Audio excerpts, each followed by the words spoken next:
كتاب 40 حديث شنفة. بسم الله الرحمن الرحيم. الحمد لله رب العالمين، الصلاة والسلام على رسول الله صلى الله عليه وسلم.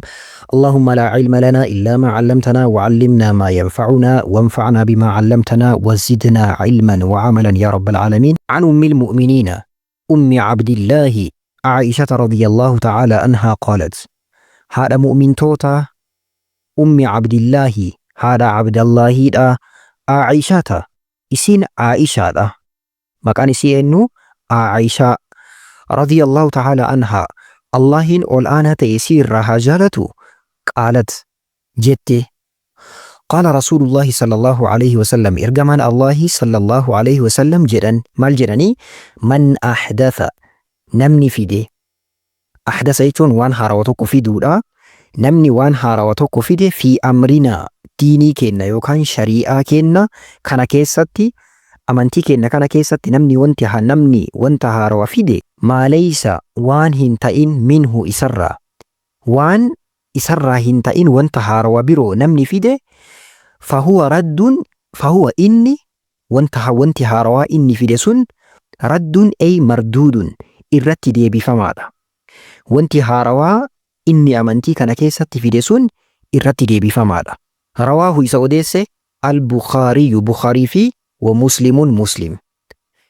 وفي رواية لمسلم كجري لما ودين أولي سنكزر رواية مسلمي كيستي: من عمل نمني دلقي عملا دلقا نمني دلقا دلقي ليس هنتين عليه إسرت دلقا سنرت كهنتين مالين أمرنا أججني كينيا دلقا نتي دلقا جنيتين إسهين أججين نمني دلقي فهو رد أي فهو مردود.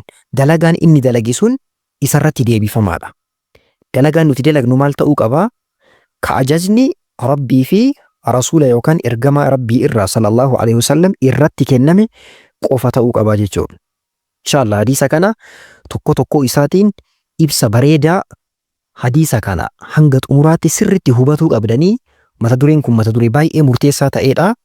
علماء akka dubbatanitti hadiisni kun aslun min usuulil islaami, hundeelee islaamummaa keessaa akka miizanaatti akka utubaatti hadiisota laallaman keessa hadiisni tokko isa kanaa jedhani. Kallattii kamiin jennaan kallattii dalagaa zaahiraa yookaan dalagaa mul'atuutiin. Dalagaan zaahiraa yookaan dalagaalee mul'atan miizanni isaa hadiisa kana. Dalagaa keessaa miizanni isaa hadiisa tokkoffaa innamal a'maalu binniyyaati ka jennee qaraanesani. Ittaanseetiin hadiisni sadaffaan hadiisa jahaffaa dhufuudha. Inshaallah isallee ni ilaalla. Mee tokko tokkodhaan haa ilaallu. An ummil mu'miniina, haadha mu'mintoota irraa jedhee eegalee. Aishaa haadha mu'mintoota jedhee waameeni. Aishaan maaliif haadha mu'mintoota jedhamte jennaan haadha manaa Nabi Muhammad sallallahu alaihi wasallam waan taateef. Haadha manaa Nabi Muhammad Rabbiin maal jedhee Qur'aana keessa isaan dubbatee wa azwaajuhu ummahaatuhum, haati manaa isaa kan Nabi Muhammadii jechuudha haadha isaaniitii jedhe. Jaartileen Nabi Muhammad sallallahu alaihi wasallam nuuf maaliidha? Haadha. Rabbiin Qur'aana keessatti akkas jedhee dubbate. Aishaani ittaan suudhaan mallee maal jedhee haadha Abdallahi jedhe. Aishaan ilma ni qabdi. Maaliif haadha Abdallah jedhee waameen? Kunyaa jedhama jenneetiin barannee jirra. Wanti akkanatti waamameef jedhani ulamaa'iin gariini ilmuma akkas jedhamu qabdii jedhani. Cimaan maaliidha? Ilma akkas jedhamu hin qabdu. Ilma obboleettii isii ka ta'e Abdallah ibn Zubayr. Abdallah isa waan jaalattuuf jecha sababa saniif ittiin waamamtee jedhani.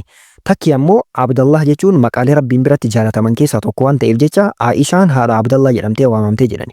Aishaani dubartoota hadiisa Nabiyyi keenya sallallahu alaihi wasallam irraa sirriitti odeessan keessaa isii tokkodha. Hadiisa meeqa odeessitee? Hadiisa 2210 odeessitee jedhani. Ittaan suudhaan Ummu Salamaadha. Hadiisa 300 odeessitee. Waan nama ajaa'ibu dubartoonni kunniin lamaan haadha manaa Nabiyyiitii hadiisa guddaa akka odeessan isaan lamaani. Aishaa hadiisni isiin odeessite osoo dubartoonni kuuwwan walittuu qabamanii 1/5 Aishaa hin gahanii jedhani. Wanti dubartootni odeessan hundi osoo walitti qabamee ka Aishaa 1/5 iyyuu hin gahuu jedhani. Aishaan dubartii hadiisaan sirriitti beekamtuu taateedha jechuudha. Hadiisni kun maal akeekaa? Waa'ee bid'aa akeekaa. Jalqaba bid'aa jechuun maali? Imaamu Shaaxibiini kitaaba isaanii al-i'tisaam yookaan al-muwaafaqaat jedhameetiin kan beekamu keessatti haala bareedaadhaan hiika bid'aadhaa ibsanii jiran. Bid'aa jechuun maalidha? Xariiqatuun fiddiini mukhtara'atun karaa amantii keessatti haaraa dhufeedha. Sanoliinuu maal godha ka godhanii amantii kana fakkeessuudhaan jaalala rabbii barbaaduudhaan ibaadaa kan ittiin dalaganidha. Jaalala rabbii yaadaatiin ibaadaa kan dalagan maal jedhama? Bid'aa jedhama. Bid'aa ta'uudhaan waa sadiin kana guuttatuu qaba. Tokkoffaan wanta haarawaa Qur'aanaa fi hadiisa keessa hin jirre ka hundee hin qabne ta'uudha. Lammaffaan karaa shari'aa fakkeessanii dalaguudha. Dalagaan dalagamu sun karaa shari'aa fakkeeffameetiin dalagama.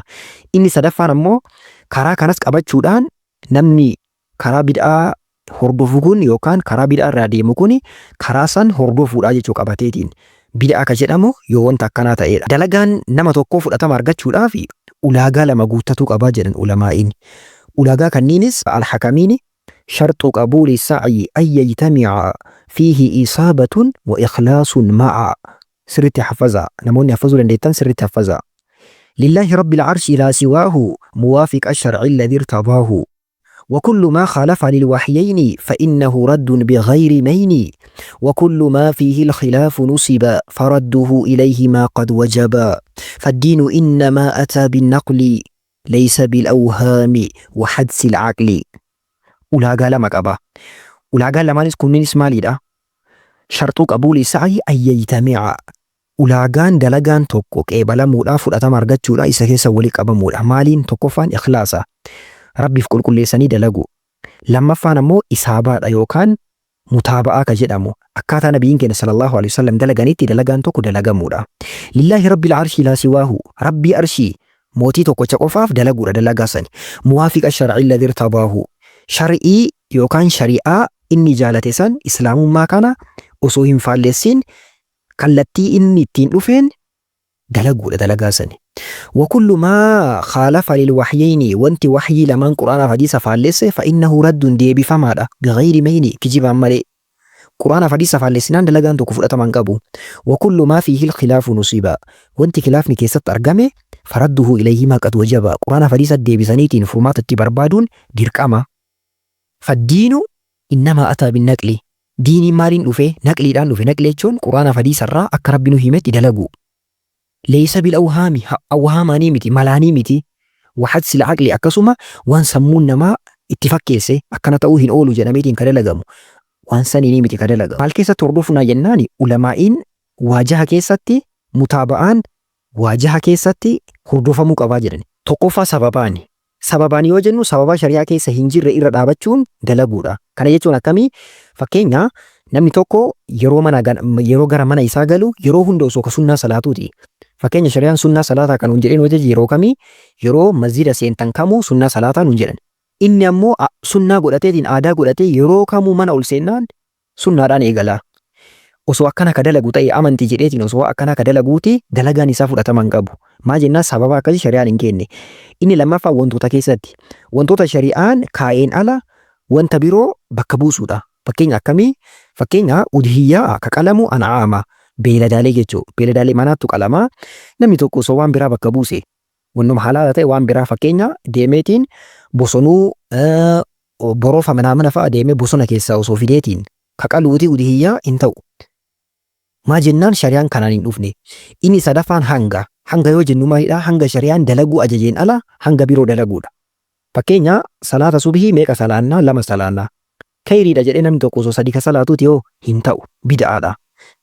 Inni afraffaani akkaataadha. Akkaataa shari'aan itti dalaguu nu ajajee fi nu barsiiseen ala akkaataa birootiin dalagu. Fakkeenya salaata.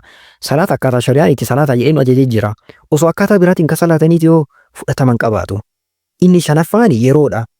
Yeroo shari'aan waan tokko keessa dalagaa jedheen ala yeroo biraatti dalagu. Fakkeenya sa'aatii salaataa asriidha. Osoo galgala keessa ka dalagnuuti halkan keessa irribaa kaanee osoo ka dalagnuuti fudhatama hin qabu. Maa shari'aan akkasiin hin dhufne jechuudha. Ittaansee iddoodha. Iddooni iddoo shari'aan dalagaa tokkoof kaa'een ala iddoo biraatti dalagu.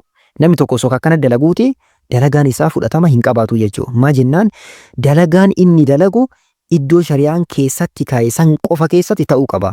Fakkeenya itikaafa. Itikaafa namni taa'uu barbaade tokko eessa taa'uu qaba? Masjida taa'uu qaba. Masjidaan ala osoo iddoo biraatti osoo itikaafa ka taa'uuti yoo fudhatama hin qabaatu jechuudha. Ittaan suudhaan wantoota hubachuu qabnutu jira. Wantoota armaan gadii kanneen waan hubachuu qabnudha.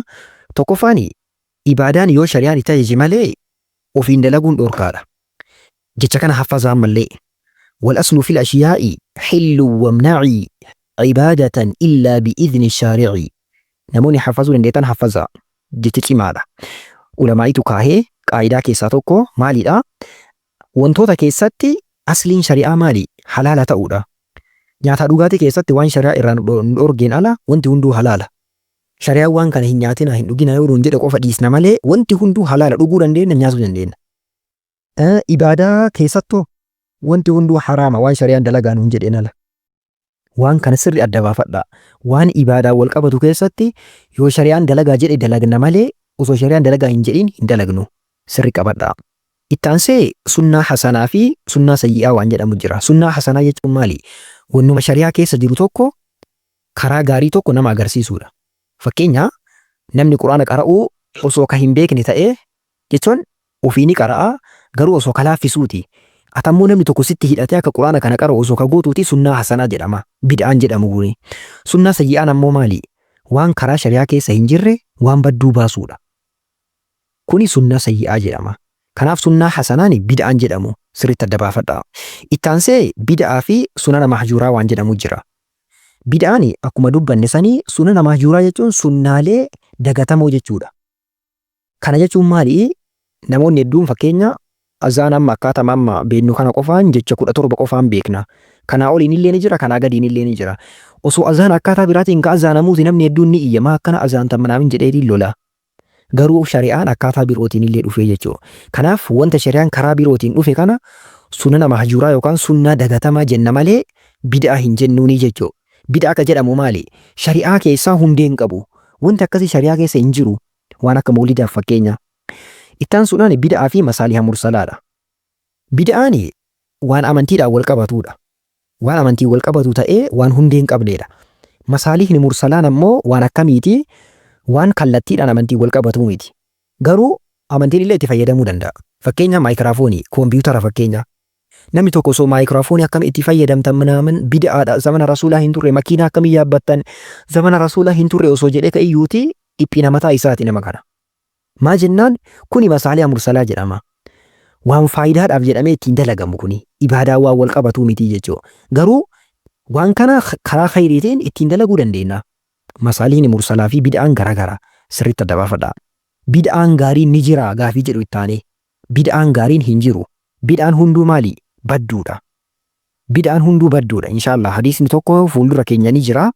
Waan sanillee fuulduratti inshaallah ni ilaalla. Barnootni keenya kan har'aa kana fakkaataa hubattan jedheetiin yaada. Waan bid'aan wal qabatu inshaallah yeroo biroollee bal'inaan mata duree tokkocha isaaf kenneetiin haala bareedaadhaan wajjin ilaalla. Tolchaadhootiin hubadhaa tolchaatiin hordofaa waan isiniif hin galin waan sirraa'uu qabu koomentii irratti gaafadhaa. Assalaamu alaikum warahmatullaahi wabarakaatuh.